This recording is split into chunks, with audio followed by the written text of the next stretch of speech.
All right, ready? I can count. This is the true story of the Three Little Pigs by A. Wolf. I want to pick. All right, ready? Yeah, Ready?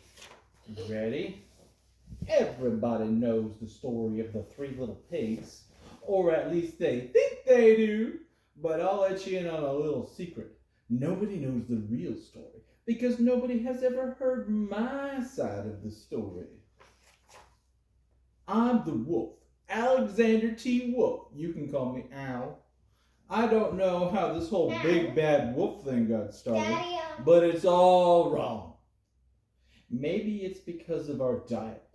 Hey, it's not my fault wolves eat cute little animals like bunnies, sheep, and pigs. That's just the way we are. If cheeseburgers were cute, folks would probably think that you were big and bad too. But, bless you, like I was saying, this whole big bad wolf thing is all wrong. The real story is about a sneeze and a cup of sugar. This is the real story. Way back in once upon a time, I was making a birthday cake for my dear old granny. I had a terrible sneezing cold and I ran out of sugar. So I walked down the street, asked my neighbor.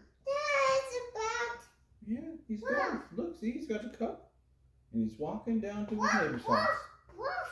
So I walked down the street to ask my neighbor for a cup of sugar. It's a Ruby. Now this neighbor was a pig, and he wasn't too bright either. He had built his whole house out of straw. No, listen. Can you believe it? I mean, who in his right mind would build a house out of straw? So, of course, the minute I knocked on the door, it fell right in. I didn't want to just walk into someone else's house, so I called, little pig, are you in? No answer. I was just about to go home without my cup of sugar from my dear old granny's birthday cake. And that's when my nose started to itch. And I felt a sneeze coming. Well, I huffed and I snuffled and I sneezed a great sneeze. And you know what?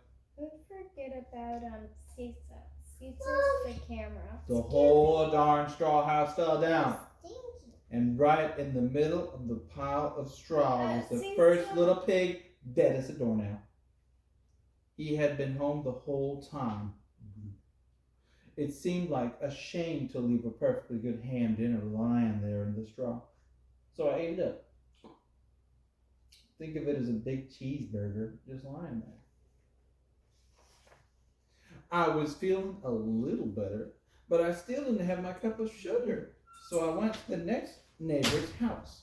This neighbor was the first little pig's brother. He was a little smarter, but not much. He had built his house of sticks. I rang the bell on the stick house.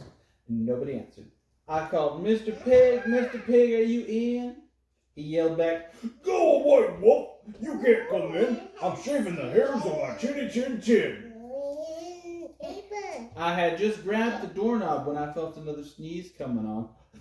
I huffed, I snuffled, and I tried to cover my mouth, but I sneezed a great sneeze.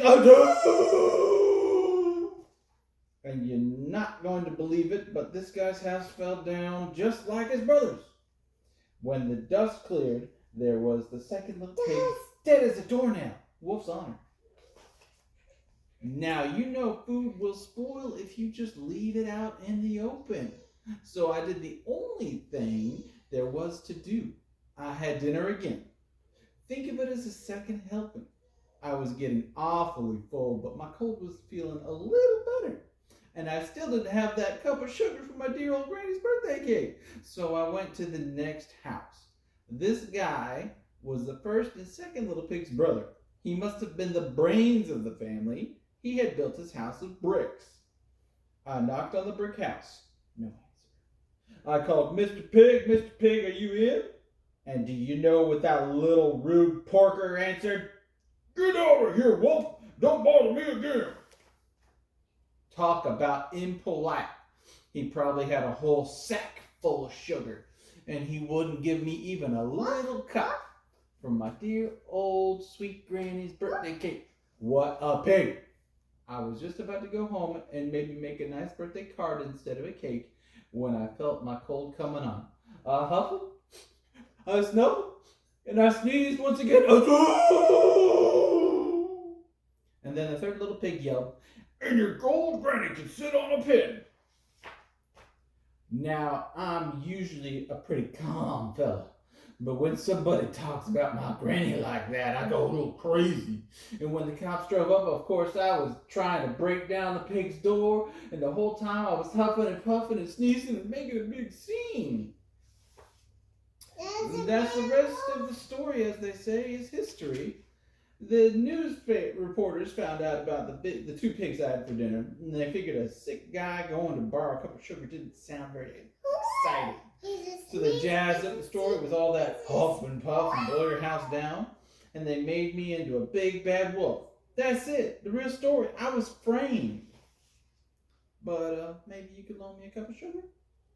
Yeah. Do y'all like it?